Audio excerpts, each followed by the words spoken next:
그리고 또 오자도 있네요.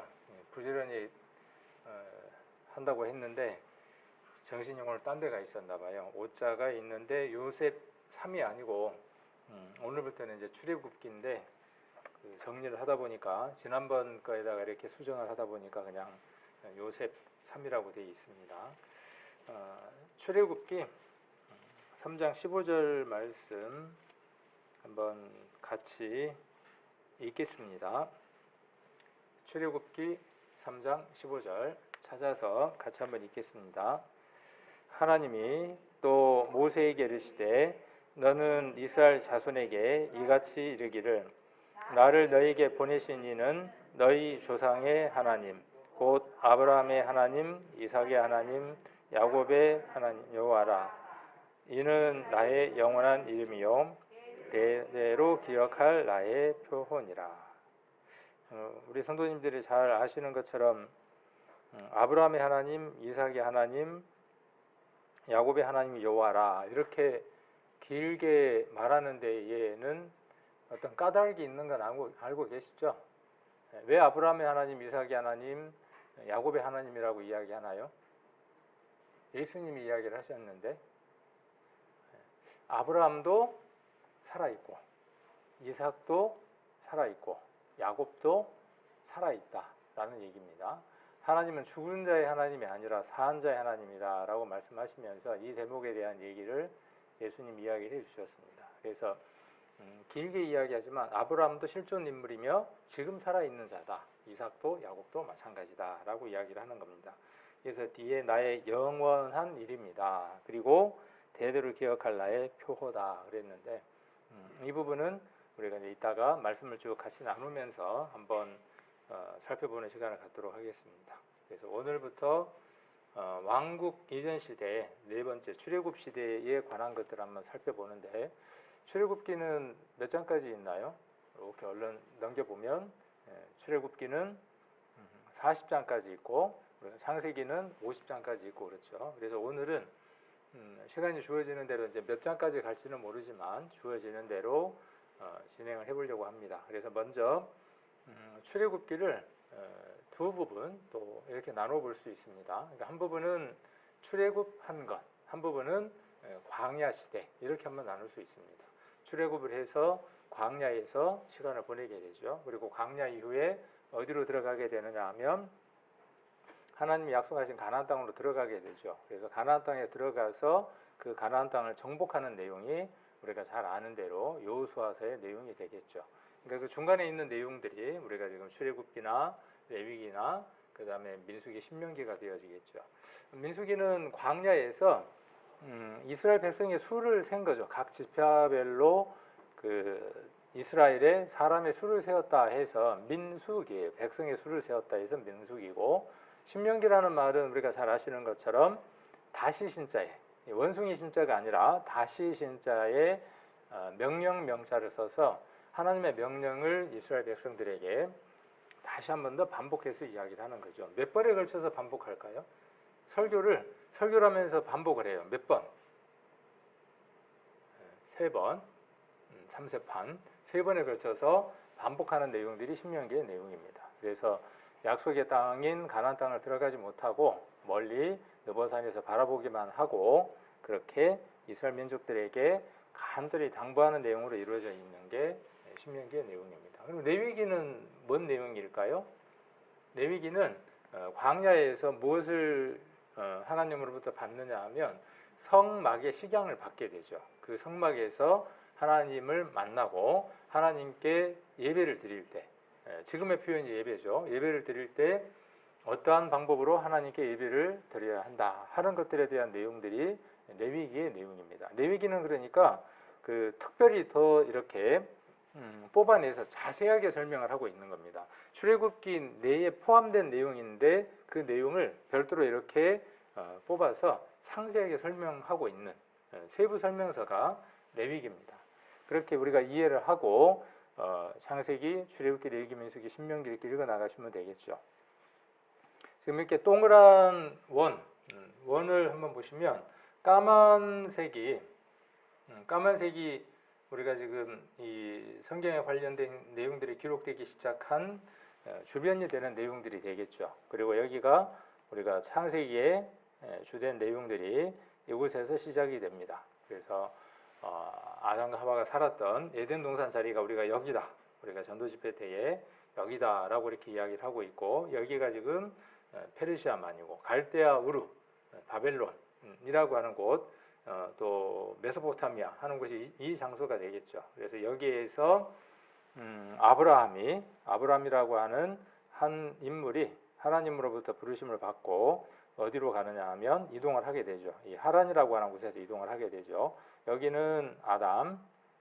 그래서 여기에서 쭉 이동을 하는 내용. 그래서 어디까지의 내용이냐면은 애국까지 내려가는 내용. 그래서 아브라함에서, 이삭에서, 야곱에서, 그 다음에 요셉까지 이렇게 이어지는 4명의 족장에 관한 얘기를 우리가 24회, 25회, 4회 걸쳐서 우리가 쭉 한번 살펴보는 시간을 가졌습니다. 오늘부터 이야기 되어지는 내용은 애굽에서부터 홍해를 건너서 이렇게 건너는 것, 그래서 출애굽하는 것까지의 내용이 되고, 그 다음에 여기에서 이렇게 지금 이동을 하게 되죠. 빨간색으로 된 부분 이렇게 이동해서 그 다음에 광야를 막 뺑바퀴를 돌다가 가나안 땅으로 들어가게 되죠. 이게 지금 광야가 되겠죠. 광야의 내용이 되어지고, 그 다음에 요단 이 서편에서 동편으로 이제 건너서 가나안 땅으로 들어가게 되죠.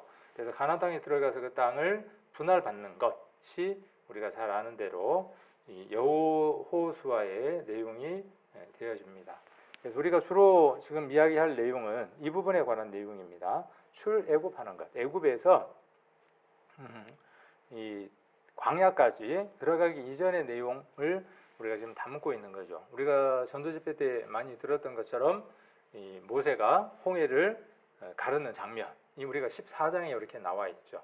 그래서 그 내용들까지 15장까지의 내용들을 한 파트로 해서 한번 나눠서 우리가 살펴보게 됩니다. 그래서 이 시대를 출애굽 시대라고 이야기를 하고, 출애굽기 1장부터 15장까지의 내용을 우리가 함께 살펴보게 됩니다. 그래서 출애굽기 1장부터 15장까지는 다시 세 부분을 한번 나눠 볼 수 있어요. 그래서 첫 번째가 모세의 출생에 관한 것, 1장부터 2장까지가 모세의 출생에 관한 걸 기록하고 있고, 3장부터 6장까지는 하나님의 모세를 부르는 내용, 그래서 그 부름에서 어떠한 일들이 있었는가 하는 내용들을 담고 있는 것이 3장에서 6장까지 내용이고, 그 다음에 7장에서 15장까지의 내용이 어떤 내용들로 담겨져 있냐 하면 어떻게 출애굽이 되어지는가. 그래서 우리가 잘 아는 대로 10개의 재앙이 있게 되죠. 그리고 마지막 10번째 재앙이 어떤 재앙이었죠? 잘 아시는 것처럼 큰아들, 첫 번째 태어난 생명, 큰 아들이 다 죽는 일들이 애굽에 있게 되죠. 그리고 이스라엘에게는 출애굽하기 전에 하나님께서 출애굽하기 위한 유월절의 규례를 이야기를 해주시게 됩니다. 그래서 이런 내용들까지가 우리가 15장까지의 내용들로 우리가 한번 생각을 해볼 수 있을 겁니다. 그래서 모세의 출생, 모세의 부르심, 그 다음에 출애굽의 과정, 1장부터 15장까지의 내용입니다. 잠깐 쪽지 시험을 볼까요? 그냥 잠깐 시작하자마자 바로 쪽지 시험 이제 쓰셔도 되고, 그냥 여기다 이렇게 짧으니까 우리가 한번 봐도 될 것 같습니다. 한 장씩 이렇게 나눠 드릴게요.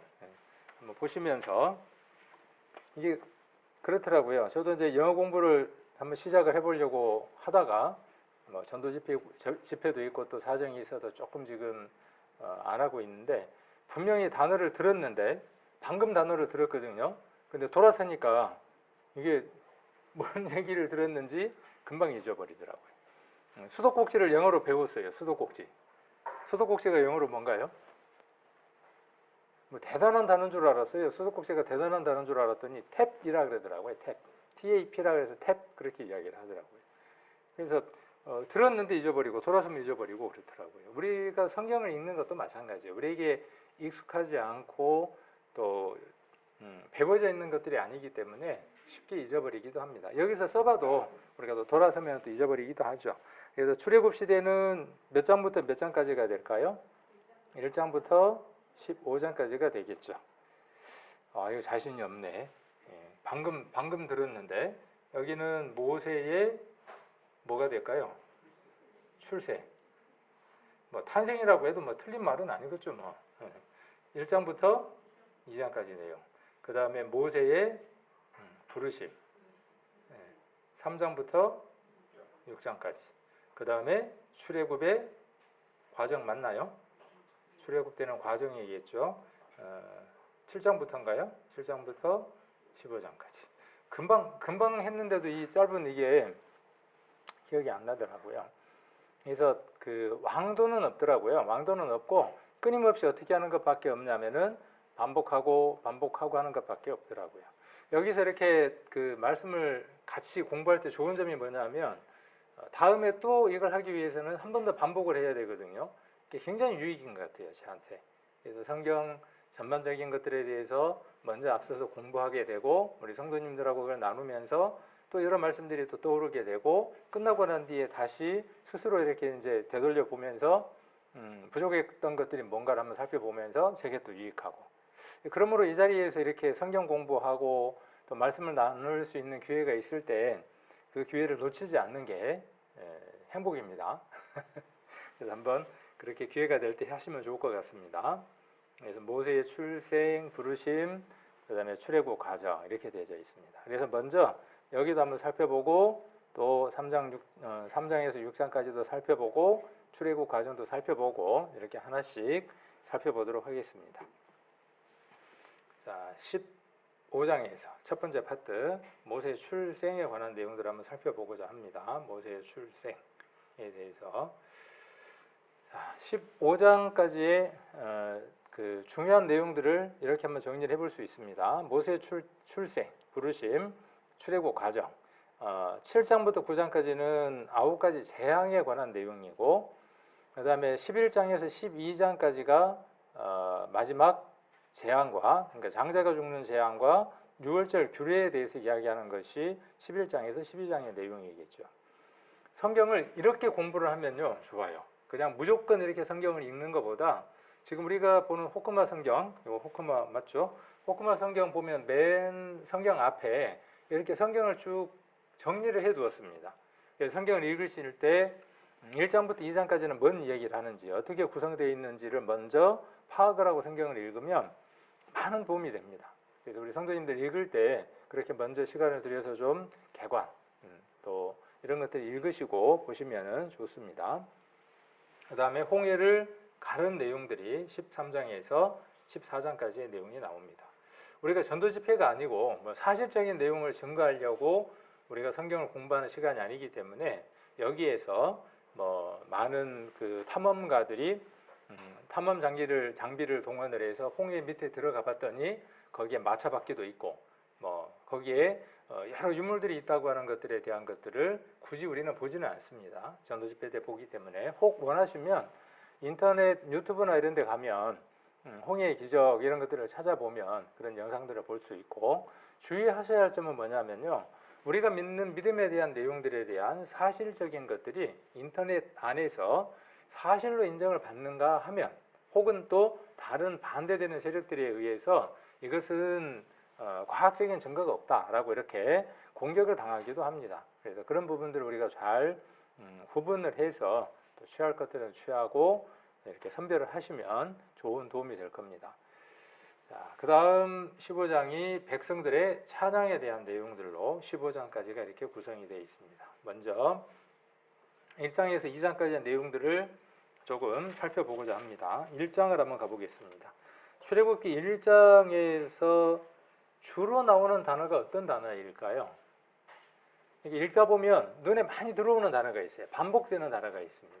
1장에서 반복되는 단어가 어떤 거냐 하면 번식하고 창성하고 강대했다는 거예요. 누가요? 이스라엘이 그랬다는 거예요.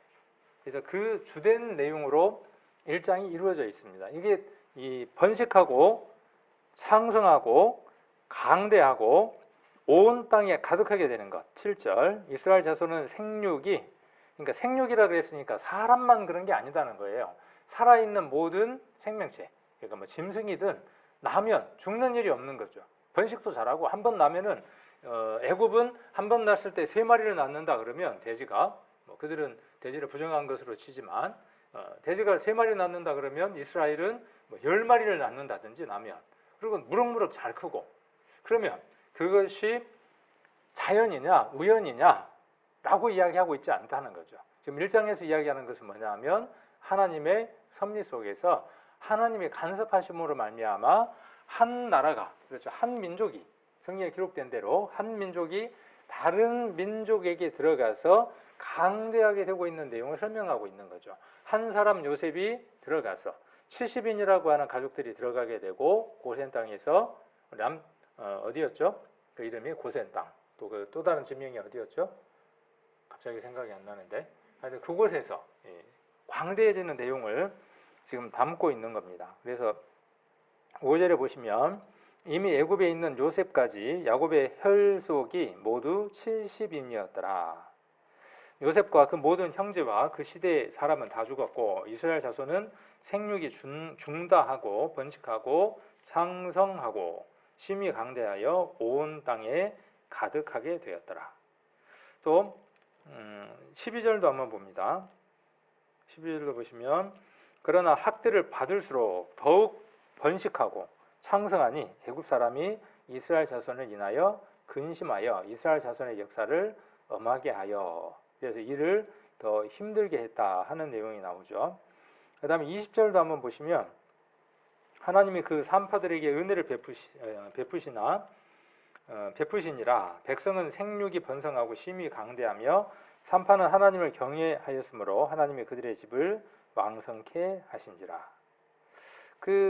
더 이상의 수가 늘어날 수 없도록 핍박을 하고 압제를 하는데도 불구하고 더 많은 수가 늘어나더라는 거죠. 그래서 얼마의 수가 늘어나는 거죠? 장정만 60만이라고 하는 사람의 수가 늘어나는 겁니다. 처음 70인이 다른 나라에 들어가서 다른 민족에게 한 땅에 기름진 땅에서 60만이라고 하는 수가 늘어나는 과정들이 있게 되죠. 자, 그래서 어떻게 합니까? 이제 더 이상 어떻게 할 수 없으니까 22절에 보시면 그러므로 바로가 그 모든 신민에게 명하여 가로되 남자가 나거든 너희는 그를 하수에 던지고 여자여든 살리라 하였더라. 이 하수가 어떤 걸까요? 하수구? 나일강 이야기하는 겁니다. 그들이 생명의 젖줄이라고 생각했던 나일강에다가 뭘 버리라는 거죠? 이 생명을 버리라고 이야기를 합니다. 자, 그럴 때 지금 누가 태어나는 거죠? 그럴 때 누가 태어나느냐 하면 이거는 지금 이 바로가 지금 이야기를 하는 것이죠. 이르되 너희는 히브리 여인을 위하여 해선을 도울 때에 그 자리를 살펴서 아들이거든 그를 죽이고 딸이거든 살려두라. 그렇게 이야기를 한 것이고요. 그 다음에 17절도 그러나 산파들이 하나님을 두려워하여 애굽 왕의 명령을 어기고 남자 아이들을 살린지라.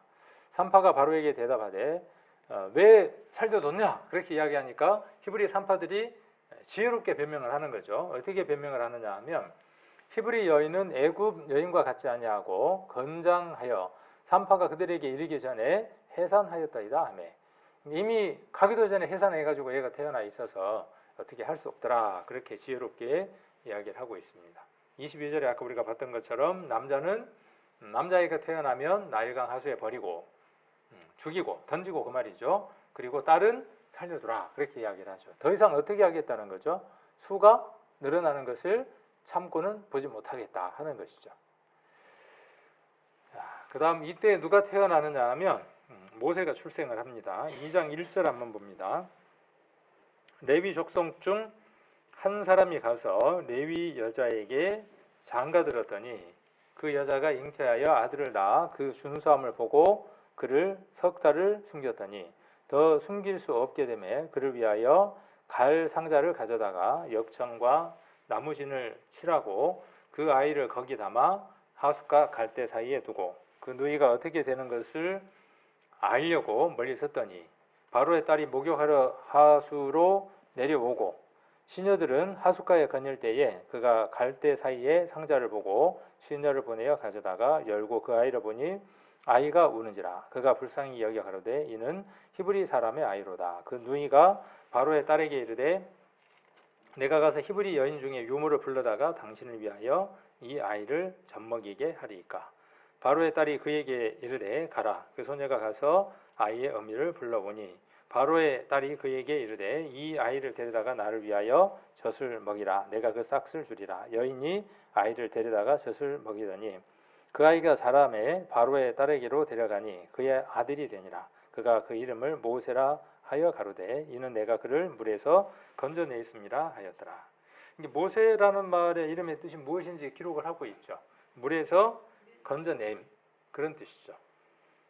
여기 보면 바로의 딸이 그 아이를 보고, 갈 상자에 들어있는 아이를 보고 어떤 마음이 들었습니까? 6절에 아이가 우는데 그걸 보고 불쌍히 여겼어요. 이것이 우연일까 하는 거예요. 이런 마음들 하나까지. 그러니까 이런 마음들 하나까지도 하나님이 어떻게 하시느냐 하면 하나님의 일을 하시는 데에 사용하시는 하나님의 섭리를 우리가 볼 수 있습니다. 이 모세의 아버지의 이름은 뭔가요? 누군가요? 모세의 아버지는 모세의 아버지, 모세의 어머니는 누굴까요? 지금 이곳에는 기록되어 있지 않지만 뒤로 넘어가면 누구인지 나오죠. 6장을 한번 보겠습니다. 여기 접어두시고 6장으로 한번 가보겠습니다. 20절.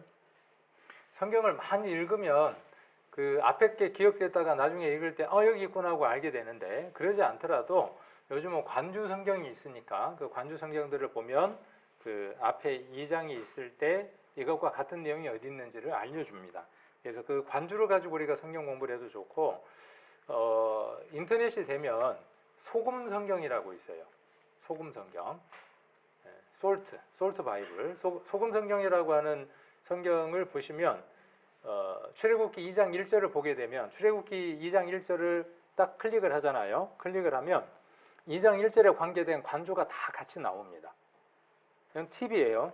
성경을 공부할 수 있는 팁입니다. 그래서 그걸 보게 되면 2장 1절과 연관된 성경들을 쭉 찾을 수 있어서 그것만 우리가 읽어도 성경에 대한 바른 정리들을 할 수 있습니다. 그러면 우리가 아까 2장 1절, 2절을 찾으면 이 내용들하고 소금 성경에서 알려주겠죠. 알려주는지는 안 알려주는지는 모르겠는데 아마 찾아줄 것 같아요. 그 소금 성경을 제가 한번 쭉 보다 보니까 제가 비싼 돈을 주고 산 그 디럭스 바이블이라고 하는 아주 큰 프로그램이 있는데 그 프로그램의 관주하고 똑같더라고요. 그러니까 여러분들이 돈 들이지 않더라도 성경을 보실 때, 출애굽기를 보실 때 우리 날짜별로 지금 잘 읽고 계시죠? 오늘 달력에 보면 오늘 몇 장이 읽는 날이죠? 우리 여장년에 읽는 성경이 또 있죠. 각각 우리 성도님들 읽는 성경이 있을 텐데 같이 우리가 달력을 읽으면서 하루에 5장 정도 되는 것들을 같이 이렇게 좀 읽으면서 서로 공유하고 그러면 좋을 것 같기도 합니다. 그렇게 읽을 때 그렇게 소금 성경이나 이런 걸 두고 같이 읽으면 훨씬 더 성경을 이해할 때 도움을 받을 수 있습니다. 6장 20절 한번 보시면 아므람이 그 아비의 누이 요게벳을 아내로 취하였고 그가 아론과 모세를 낳았으며 아므람의 수는 137세였으며 하고 이야기를 하고 있죠. 그 다음에 민수기를 한번 보겠습니다. 민수기 26장. 제가 보는 성경에는 그 20절 밑에가 깨알 같은 글씨로 연관된 성경을 적어놨어요. 근데 민수기 26장을 한번 보시면 민수기 26장 이게 저 혼자만 아는 팁이라고 생각을 했는데 이제 다 알려드려서 우리 성도님들이 이제 다 알게 되시는 것 같아요. 좋죠. 그러면 59절. 자, 아므람의 처의 이름은 민수기 26장 59절. 아므람의 처의 이름은 요게벳이니 레위의 딸이요 애굽에서 레위에게서 난 자라. 그가 아므람에게서 아론과 그러니까 아론이 장자라는 걸 알 수 있죠. 순서상. 그 다음에 모세와 그 누이 미리암을 낳았고, 그러니까 누이니까 누나죠. 위에 손 위인 걸 알 수 있습니다. 그래서 모세에게는 형이 있고 누님이 있었던 것을 우리가 알 수 있습니다. 아까 그 갈대 상자에서 넣어서 하수에 갈대가 아니라 갈상자죠, 정확하게는. 근데 갈대나 같습니다. 갈상자에 담아서 이렇게 하수에 띄울 때, 나일강에 띄울 때 함께했던 그 어린 아이가 누구냐 하면 모세의 누이 미리암이라는 것을 우리가 이 성경 앞뒤를 통해서 그 이름들을 우리가 확인을 한번 해볼 수 있습니다. 아므람이라고 하는 이름의 뜻은 뭐냐 하면 지존자의 친척이다, 그런 뜻입니다. 이름 들어보면 참 재밌어요. 그 다음에 요게벳이라고 하는 이름의 뜻은 어떤 뜻이냐 하면 여호와께 영광을 돌리는 자다, 그런 뜻을 갖고 있습니다. 그러니까 이름들을 이렇게 한번 찾아보는 것도 우연이 아니구나, 그렇게 그 이름들이 철저하게 다 조각들이 맞춰지는구나 하는 것들도 재밌게 이렇게 볼 수 있습니다. 그래서 요게벳을 보면 정말 그런 것 같아요. 하나님께 영광을 돌렸던 모습들을 모세를 하수에 띄우는 내용들을 통해서 우리가 한번 살펴볼 수 있습니다. 유튜브나 이런 데서 요게벳의 노래라고 한번 검색을 해서 들어보시면 참 감동적이에요. 그 멜로디라든지 가사라든지 그 다음에 또 애니메이션 이렇게 돼 있는 것들 보면 그 한편에 그 한 5, 6분밖에 안 되는 그런 그 유튜브에 나와 있는 동영상을 보면서도요, 누구의 마음을 막 공감이 가느냐 하면 엄마 요게벳의 그 마음을 알 수 있겠더라고요. 그 불확실성인 그 나일강에다가 자기 아이를 띄우는 그 엄마의 마음을 그 요게벳의 노래라고 하는 것에서 충분히 이렇게 읽어볼 수 있습니다. 그래서 혹 유튜브에 들어가셔서 요게벳의 노래라고 계속 들어도 괜찮습니다. 보니까 막 1시간 연속 듣기 그런 것도 있더라고. 1시간 내 그 노래만 계속 나오게 그렇게 해놓을 수도 있더라고요. 자, 그래서 2장으로 한번 다시 가보면, 그래서 아버지 이름도 우리가 알았고 어머니 이름도 알았고 그 이름의 뜻도 알았고 그 아이의 이름의 뜻도 알았죠.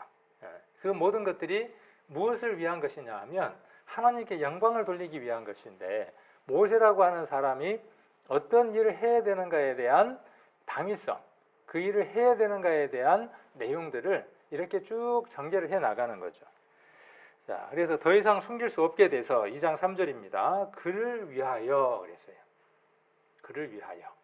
자, 갈 상자를 만들어서 제가 보는 건 1이라고 되어 있는데 갈대로 만든 상자 그렇게 되어 있습니다. 거기에다가 뭘 칠을 했습니까? 역청과 그 다음에 또 뭘 칠을 했죠? 나무 진을 칠하고 아이를 거기 담아 하숫과 갈대 사이에 두고. 제가 이 성경을 쭉 정리를 하면서 뭔 생각이 났냐 하면 주일날 설교 장면이 생각이 나더라고요. 설교를 했던 우리 에스겔서 16장 생각이 나더라고요. 이 엄마는 3개월 동안이나 숨겨서 키웠어요. 그 아이의 울음이 워낙 우렁차니까 숨길 수 있는 한계치가 6개월이었던 것 같아요. 그래서 더 이상 숨길 수 없으니까 어떻게 해야만 하는 거죠? 이 아이가 살기를 바라겠어요? 죽기를 바라겠어요? 살기를 바라는 거죠. 간절히 살기를 바라는 거죠. 그런데 모든 어떤 일들이 제대로 진행되지 않으면 죽는 거죠.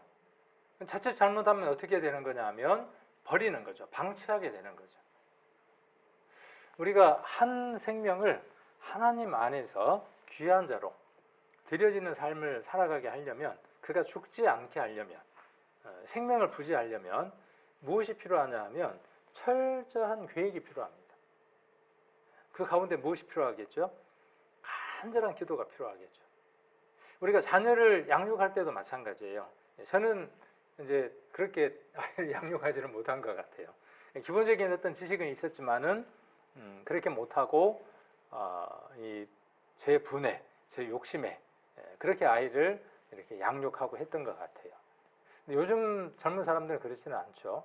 우리 교회도 그래야 된다는 생각이 들어요. 새로운 생명이나 혹은 우리 교회 안에 차세대의 어떤 교회 안에 일을 할 성도들을 우리가 믿음 안에서 양육할 때 이 요게벳의 기도, 요게벳이 했던 이 모습은 우리에게 참으로 교훈이 된다 하는 생각이 듭니다. 그 에스겔서하고 맞닿아 있습니다. 에스겔서도 첫 번째 했던 게 뭐냐 하면 세상줄을 끊어줬죠. 배꼽줄을 끊어주고, 두 번째가 맑은 물로 씻겨주고, 그 다음 어떻게 하느냐 하면 소금을 뿌려서 감나무나 이런 것으로 문질러주고, 그 다음 그 아이가 제대로 움직이지 않도록 자기를 자해하거나 몸이 틀어지는 것들을 막기 위해서 강보로 싸고, 그렇게 해서 그 아이가 잘 성장할 수 없도록 끊임없이 관리해주고, 그 다음 마지막으로 뭘 먹여주느냐 하면 초유를 충분하게 먹여서 그 아이가 성장할 수 있도록 해주는 것. 그것이 유대인들에게 그 문화였던 것처럼, 이스라엘은 그렇게 보호함을 받지 못했다라고 하나님이 말씀하셨던 것처럼 우리도 그렇게 방목인 사람일 수 있다는 거죠. 우리 교회는 앞으로 새로운 생명이 탄생되든지 아니면 교회 안에 조금 나태해져 있거나 조금 뒤처져 있는 성도들을 향해서 우리의 모습들이 어떤 모습이어야 되느냐 하면 그런 모습들이어야 된다는 거죠. 이 요괴배처럼 이런 모습이어야 된다는 거죠. 자, 방법은 뭐밖에 없냐 하면 하수에다가 버리는 방법밖에 없죠. 아이를 선택할 수 있는 건 뭐냐 하면 어떤 것도 없는 거예요. 안고 더 키울 수도 없고 그 아이의 울음소리 때문에 방법은 뭐밖에 없냐 하면 하수에다가 내려놓는 것인데, 하수에다가 내려놓으면 어떻게 되느냐 하면 죽게 생겼어요. 그래서 어떻게 하느냐 하면 그 나일강 하수에서 가장 많이 있는 갈대를 취합니다. 그리고 그 갈대를 잘라서 뭘 만드느냐 하면 갈대로 만든 상자를 만듭니다. 이 갈대는 어디에 많이 사용했냐 하면 초기 성경이 기록될 때에 양을 잡거나 해서 두루마리에 기록을 했고, 그 후에는 이 사해 지방에 있는 이 갈대를 이용을 해서 파피루스입니다. 그 파피루스를 이용해서 섬유질이 많은 그 갈대를, 우리나라 갈대하고 다릅니다. 예전에 저기 광양의 농업진흥원인가요? 그쪽에 가니까 큰 비닐하우스 안에 갈대가 있더라고요. 그래서 잎이 위에 이렇게 푸르게 올라와 있고 막대기처럼 대나무처럼 깁니다. 아주 두꺼워요, 이렇게. 그래서 여러 용도로 쓰입니다. 말려서 막대기로 쓰기도 하고, 가는 것들은 말려서 무엇으로 쓰느냐 하면 끝을 뾰족하게 잘라서 펜으로 쓰기도 하고, 용도가 다양해요. 그 다음에 그게 마르기 전 섬유질이 풍부할 때는 두들깁니다. 두들겨서 옆으로 펴서 그걸 뭘 만드느냐 하면 종이를 만듭니다. 그래서 그렇게 만들어진 성경을 가리켜서 우리가 파피루스 성경이라고 이야기를 합니다. 그래서 이 갈대라고 하는 것은요, 어떤 것들을 갖고 있냐 하면 흡수한다라고 하는 의미도 갖고 있습니다. 함께. 그리고 아까 우리가 봤던 2장 3절에서 자연스럽게 떠오른 성경 구절은 어디냐 하면 노아의 방주를 떠올리게 되죠. 갈상자라고 하는 단어와 역청이라는 단어가 딱 들어가니까 뭔 생각이 우리가 자동적으로 딱 나느냐 하면 노아의 방주 생각이 나는 거예요. 아, 8명이 나무로 만든 그 방주 안에 들어가고 하나님이 그들을 위해서 역청을 안 밖으로 치라라고 했는데 하는 생각이 딱 떠오릅니다. 역청은 우리 성도님들이 잘 아시는 것처럼 역청은 뭐죠? 역청은 골탕, 아스팔트에 나오는 그 까만 찐, 그것을 이렇게 그 끈적끈적한 액체를 어떻게 하느냐 하면 그 나무 사이에 바르는 거죠. 그러면 물이 안으로 들어가지를 못하는 거죠. 침수를 하지 못하는 거죠. 나무가 물을 흡수해서 이 물이 뜰 수 있는 부력을 많이 만들어낼 수 없는 것을 역청이 안팎에 칠이되어져서 물이 안으로 들어갈 수 없게 하고 나무가 오랫동안 물로부터 보호함을 받을 수 있도록 역청이라고 하는 것을 씁니다. 그래서 두 개를 보면 이렇게 재밌어요. 인터넷에 보니까 이렇게 그림이 있더라고요. 방주하고 그다음에 이쪽은 요괴배시고 그다음에 그 갈대로 만든 상자에 아이가 담겨 있습니다. 갈대는 이렇게 생겼어요. 요게 갈대입니다. 이렇게 굉장히 커요. 굉장히 큽니다. 이렇게 우리 성지순례 갔을 때는 박물관에서 저걸 직접 그 체험해봤어요. 저 나물 한 요 정도 나무 조각을 잘라가지고 망치로 이렇게 두들겨서 펴고 그다음에 쭉 이어 붙여가지고 말려서 그 종이를 만드는 것들도 한번 해보고 있습니다. 굉장히 두껍습니다. 자, 그렇게 된 걸로 뭘 만들었느냐 하면 이렇게 방주를 만들었습니다. 방주를 만들고 지금 여기는 누구냐 하면 모세의 엄마고 여기는 모세의 누이겠죠. 그 갈대 상자를 만들어서 바깥에다가 뭘 칠을 했을까요? 밖에다가 우리 뭘 칠을 했을 것 같아요? 역청을 칠을 했겠죠. 안에다가는 뭔 칠을 했을까요? 노아 방주는 안팎으로 역청을 칠을 했습니다. 근데 여기 보니까 역청과 나무진이라 그랬어요. 이 나무진이 뭘까요? 이것도 아마 어느 그 최근 번역본에는 송진이라고 이렇게 번역된 것도 있어요. 그러니까 둘 다 어떤 역할이냐 하면 안팎에 물이 들어오지 못하게 하는 물질인 것은 우리가 분명합니다. 그래서 역청이라고 하는 말의 그 의미 안에는 어떤 게 들어있냐 하면 몸값이다. 역청은 코페르라고 해서 여기에서 단어는 코페르라고 하는 단어가 아니고 창세기에 나와 있는 방주에 쓸 때의 역청은 그 코페르라고 하는 단어를 썼는데 몸값, 생명값 그런 뜻입니다. 자, 그리고 표면에 바르는 거죠. 밖에 표면에다가 바르는 거죠. 이 갈대상자 같은 경우는. 그 다음에 나무찌는 어때요? 나무찌는 우리가 생각건데 하나가 더 있었다면 역청을 밖에 발랐을 것이고 나무찌는 안에다가 발랐을 것이라고 생각을 해볼 수 있습니다. 그리고 그를 건져냈을 때 이름을 모세라고 붙였어요. 이 안에 무엇이 들었냐 하면요. 우리가 받는 동일한 구원의 그림자가 이 속에 들어 있습니다. 갈대상자는 하숫가에서 자라는 것이긴 하지만 의외로 물을 흡수해서 가라앉을 수 있는 재질이에요. 여러 용도로 쓰이기는 해요. 아까 우리가 이야기했던 것처럼 여러 용도로 쓰이기는 하지만 반면 어떠냐 하면 흡수해서 가라앉기 쉬운 우리 인생의 어떤 모습들을 보여주는 것이 갈대상자, 갈상자라고 한번 생각을 해볼 수 있습니다. 그러한 자가 하나님을 만나기 위해서는 이 모습으로 만날 수 없는 거죠. 더 이상 죄가 침투할 수 없는 악의 영들이 우리를 범할 수 없는 어떤 은혜를 입어야만 한다는 거죠. 역청으로 밖을 칠하고 나무찐, 나무에서 찐이 나오려면 나무가 상처를 입어야만 하죠. 그냥 자연 상태가 아니라 어떤 그 곤충이라든지 어떤 그 외부에서 어떤 자극을 주어야만 상처를 받고 거기에서 나오는 것들이 자기를 스스로 보호하기 위해서 나오는 것이 찐이죠. 예수님은 생명나무이고 그 생명나무인 예수 그리스도가 상처를 입고 피를 흘려주심으로 말미암는 은혜를 우리는 이 모세의 갈대상자를 통해서 우리가 살펴볼 수 있습니다. 그래서 인터넷에 보면 이 갈대상자에 대한 설교들이 어마어마하게 많더라고요. 보니까 이 속에서 은혜를 입고 또 복음을 깨닫고 또 감사하는 그런 사람들도 들어있더라고요. 우리도 이 속에서 무엇을 볼 수 있느냐 하면 겉은 무엇으로요? 역청으로. 우리의 본질인 이 나무, 갈대상자, 갈대, 이 육신인 것은 변하지 않지만 하나님의 그 구원의 역청의 그 겉표면을 바르고 우리들 심령 안에는 무엇이 있죠? 우리들 심령 안에는 무엇이 있느냐 하면 예수 그리스도의 보혈이 칠해져 있죠. 그것으로 말미암아 우리가 모세가 건짐을 받았던 것처럼 하수로부터 건짐을 받았던 것처럼 그 하수에 생명을 가진 자가 던져져서 죽어야 하는 그 형벌로부터 생명을 얻을 수 있었던 것, 구원을 얻을 수 있었던 것은 갈상자와 역청과 나무진이 있었기 때문이죠. 우리도 동일한 은혜를 받게 됩니다.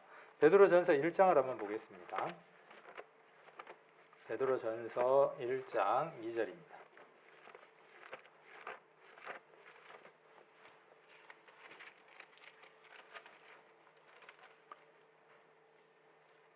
곧 하나님, 신약 377페이지 정도에서 찾으시면 됩니다. 베드로전서 1장 2절 곧 하나님 아버지의 미리 아심을 따라 성령의 거룩하게 하심으로 순종함과 예수 그리스도의 피 뿌림을 얻기 위하여 택하심을 입은 자들에게 편지하노니 은혜와 평강이 너희에게 더욱 많을지어다. 예수 그리스도의 피 뿌림을 얻기 위해서 우리는 그렇게 하나님으로부터 부르심을 얻은 자들이죠. 근데 여기 보면 예수 그리스도의 피 뿌림을 얻기 위하여 앞에 나와 있는 단어가 뭐냐 하면 순종함이라고 하는 단어가 나와 있습니다.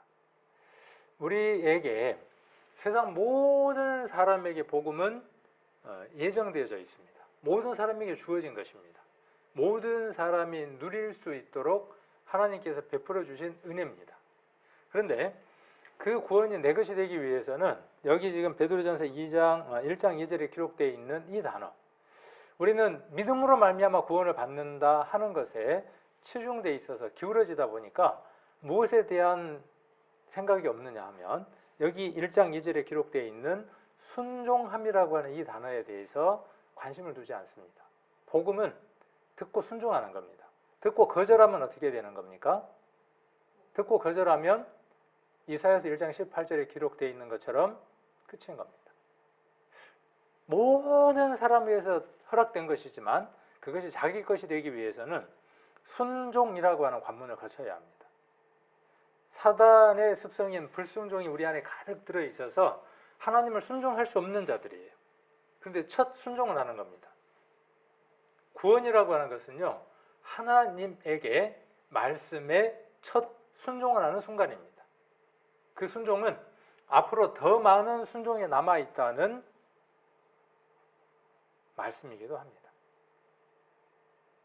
믿음으로 자유의지로 구원을 받았다라고 이야기를 하니까 많은 사람들이 어떻게 생각하느냐 하면, 아 그래, 구원받고 난 이후에 자유야, 지켜도 되고 안 지켜도 되고, 이렇게 방만한 생각을 할 수 있다는 것이죠.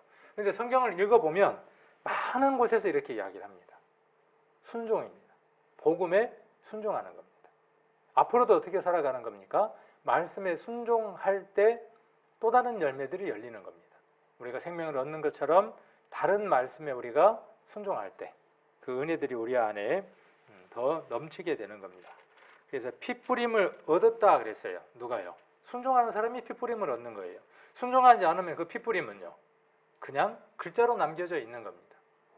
우리가 순종하게 되면 그 피뿌림이 내 것이 되고 거룩한 자가 되는 겁니다.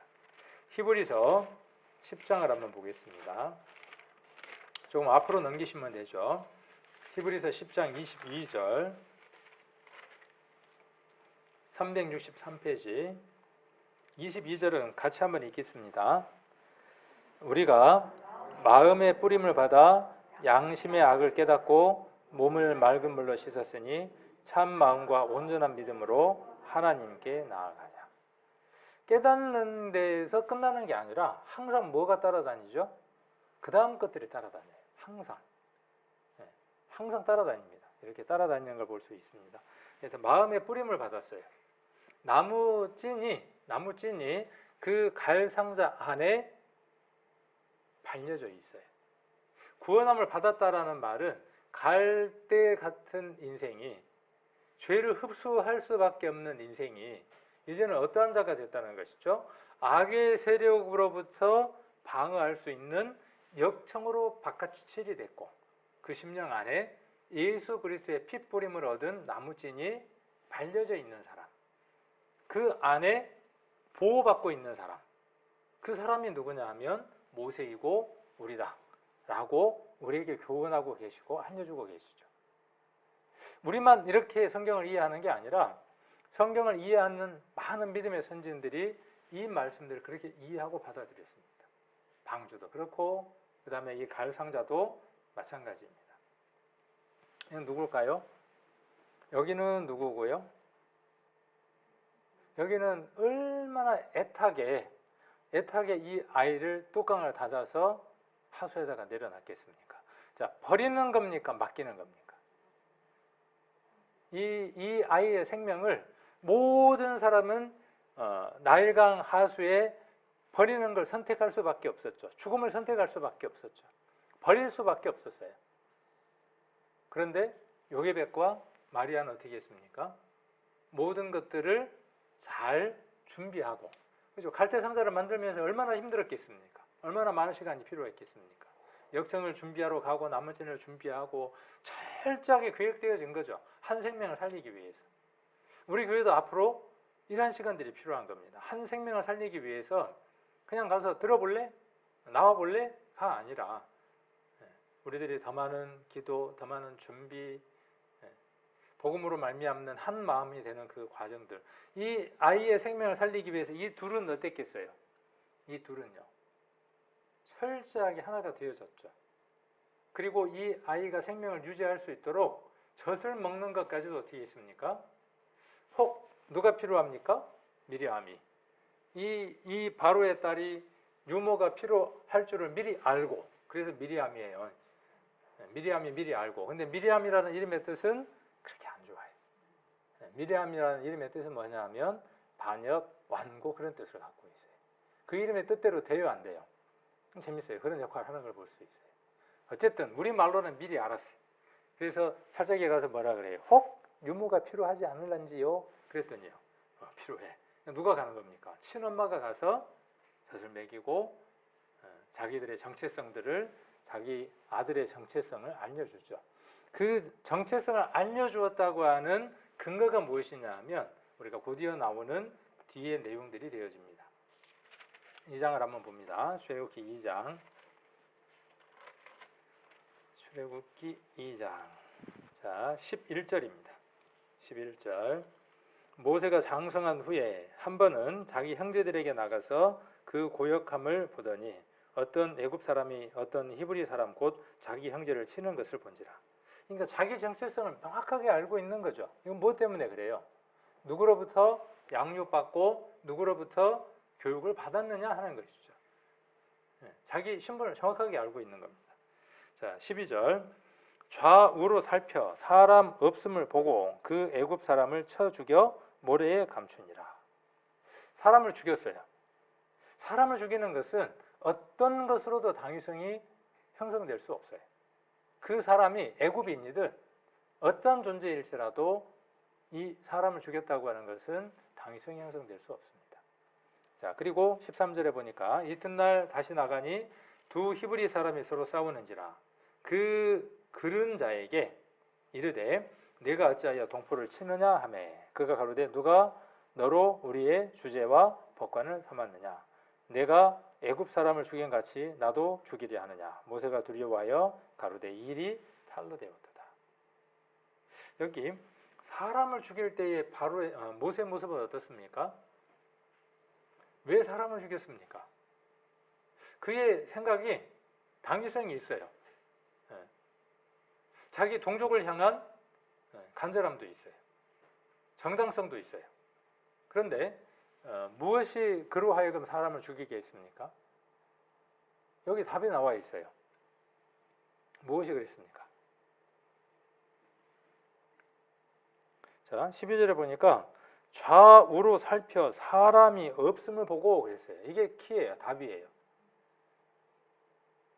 모세는 하나님을 향한 간절함이 있었는지는 모르겠어요. 그러나 자기 동족을 향한 애틋함, 간절함이 있었죠. 여기 어떻게 기록되어 있습니까? 고역함을 보였다 그랬어요. 근데 재밌는 건 3장을 딱 넘어가잖아요. 3장을 딱 넘어가면 하나님이 뭐라고 말씀하시느냐 하면 이스라엘의 고역함을 내가 보았고 안다 그렇게 말씀하십니다. 근데 누구와 생각이 좀 같은 거죠? 하나님과 누가? 모세가 생각이 같아. 근데 이 모세의 생각 안에 무엇이 없어요?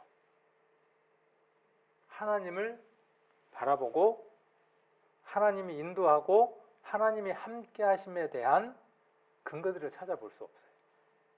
여기 무엇을 기록하고 있느냐 하면 좌우로 살펴 사람 없는 것만 보는 거예요. 거기 누가 보고 계시는데요? 3장에서는 그 얘기를 하고 계시는 거예요. 하나님이 지금 보고 계시는 거예요. 근데 누가 더 애가 타는 거예요? 이스라엘이 고역당하고 있는 걸 지금 누가 더 애타는 겁니까? 하나님이 보고 계심에도 그들을 당장 죽이지 않고 길이 참고 계시는데 누가 지금 더 열불이 난 거예요? 모세가 더 열불이 난 거예요. 좌우를 싹 보니까 어때요? 아무도 쳐다보는 사람이 없거든. 힘 좋을 때니까 어떻게 해요? 하나 올려치니까 어때요? 하고 바로 넘어가 버려요. 머리에다 갖다 묻었던 하여튼 묻었겠죠? 근데 들통났죠. 그 다음 날도 13절 한번 봐보세요. 여기 보니까 그 그른 자에게 이르되 그 그른 자에게 이르되 모세는 지금 어떤 자로 서 있는 겁니까? 이 그른 자에게라는 게 답이죠. 그래서 뒤에 어떤 단어가 나오는 거예요? 법관이라고 하는 단어가 나오는 겁니다. 그러니까 모세 안에는 어떤 지금 마음이 있는 거예요? 자기 동족들을 향해서 옳고 그름을 나누는 마음이 들어앉아 있는 거예요. 이런 사람은 하나님의 일을 하기에 적합한 상태가 아니에요. 그렇겠죠? 하나님의 일을 하는 사람은 어떤 사람이어야 되느냐 하면 하나님의 판단 기준에서 보아야 하고 하나님이 지금 나를 내려다보고 계시고 하나님이 이 모든 것들을 다 알고 계신다고 하는 마음이 있는 사람이 어떤 사람이냐 하면 하나님의 쓰시기에 합당한 사람이에요. 자기 열정은 지금 대단한 거예요. 자기 동족을 향한 마음은 불의 뜻하는 거예요. 그런데 이 사람이 하나님 일 하기에 합당하냐? 합당치 않아요. 자, 그래서 뭐가 필요하죠? 찐을 빼는 시간이 필요한 거예요. 숨을 죽이는 시간이 필요한 거죠. 숨을 죽이는 시간. 네. 그래서 15절이 나오게 되죠. 바로가 이 일을 듣고 모세를 죽이고자 하여 찾은지라. 모세가 바로의 낯을 피하여 미디안 땅에 머물며 하루는 우물 곁에 앉았더라. 그래서 시간이 엄청 빨리 지나가는 겁니다. 시간이 지금 빨리 지나가서 어떤 상태가 되어지는 거죠?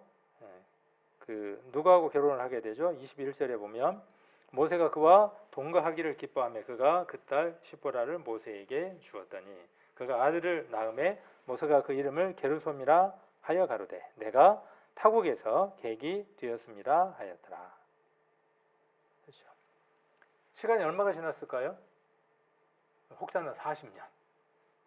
광야의 생활이 40년의 시간. 그리고 하나님이 이제 부르시는 내용이 3장의 내용들이죠. 시보라라고 하는 말의 책을 뜻을 찾아보니까 작은 새 그런 뜻을 갖고 있더라고요. 자, 그래서 모든 것들이 탈로 나게 됩니다. 그리고 23절 한번 보면 여러 해 후에 애굽 왕은 죽었고 이스라엘 자손은 고역으로 인하여 탄식하며 부르짖으니 그 고역으로 인하여 부르짖는 소리가 하나님께 상달한지라. 하나님이 그 고통 소리를 들으시고 아브라함과 이삭과 야곱에게 세운 그 언약을 기억하사 이스라엘 자손을 권념하셨더라. 그렇게 권념하신 구체적인 내용이 뭐냐 하면 한 사람인 모세를 선택하시는 거죠. 스스로 자기가 그 일을 하려고 나섰을 때에는 하나님께서 스톱 그렇게 하시죠. 그리고 그 시간이 지나서 진이 다 빠졌을 때 하나님이 그를 부르시는 것을 볼 수 있습니다. 우리가 하나님의 일을 할 때에도 보면 우리 그 개인의 어떤 그 삶 가운데에도 자기를 의지하고 자기 생각을 의지하고 자기 경험을 의지하고 자기 혈기를 의지할 때에는 항상 어떤 일들이 이루어지느냐 하면 다른 사람 보기에 어때요? 다른 사람들 보기에 불편한 거예요. 아까 13절에 기록되어 있는 대로 동포들마저도 어때요? 그의 하는 일들이 마음에 들지 않는 거죠. 그리고 혹 일을 한다고 할지라도 무엇을 구분하지 않느냐 하면 좌우를 구분하지 않는 거예요. 좌우를 살펴보지 않는 겁니다. 우리는 좌우를 살피는 사람들이 아닙니다. 우리 성도님들이 꼭 기억해야 될 것, 오늘 12절에서 꼭 기억해야 될 내용이 어떤 거냐 하면 우리는 좌우를 구별하는 사람들이 아닙니다. 사람이 없으면 해도 되는 사람이 아닙니다. 우리는 무엇을 살피는 사람들이냐 하면 위로 하나님의 시선을 살피는 사람입니다. 사람이 없다고 할지라도 하나님이 지금 나를 보고 계신다는 것. 지금 7절 한번 보겠습니다. 3장 7절입니다. 3장 7절. 자, 여호와께서 가라사대 내가 애굽에 있는 내 백성의 고통을 정령히 보고 그들이 그 간역자로 인하여 부르짖음을 듣고 그 우고를 알고 그랬어요. 하나님이 어때요? 모세보다도 청력이 더 좋으실 거 아니에요. 모세보다도 시력이 더 좋으실 거 아니에요. 그의 지식에는 끝이 없으실 거 아니에요. 그 형편을 다 아실 거 아니에요. 그런데 모세는 어때요? 그 하나님에게 주파수를 맞춘 것이 아니고 좌우를 살핀 것이죠. 그 결과가 한 생명을 죽이는 사망을 가져오는 일들을 하는 것을 볼 수 있습니다. 오늘 3장까지 이렇게 넘어가야 되는데 3장을 넘어가려면 조금 시간이 어중간한 것 같아요. 그래서 3장에 있는 것만 조금 중간중간만 한번 살펴보려고 합니다. 3장에서 중요한 것은요, 모세를 불렀다는 거예요. 하나님 부르셨다는 내용인데 모세의 부름에 있어서 중요한 게 이 대목이에요. 6번 하나님하고 대화를 주고받습니다. 그래서 3장, 4장, 5장, 6장까지 이렇게 쭉 읽어보시면서 특히 3장에서 어떤 대화를 나누는가를 한번 읽어보시는 거예요. 재밌는 건 내가라고 하는 단어가 많이 나옵니다. 하나님도 내가 그렇게 말씀을 하고 모세도 뭐라 그러냐 하면 내가라고 이야기를 하면서 서로 이렇게 대화를 나누는 내용들로 기록이 되어 있습니다. 그래서 이 내용들에 대해서는 다음 또 수요일 제게 시간이 주어질 때 교제할 수 있는 그런 시간들을 갖도록 하겠습니다.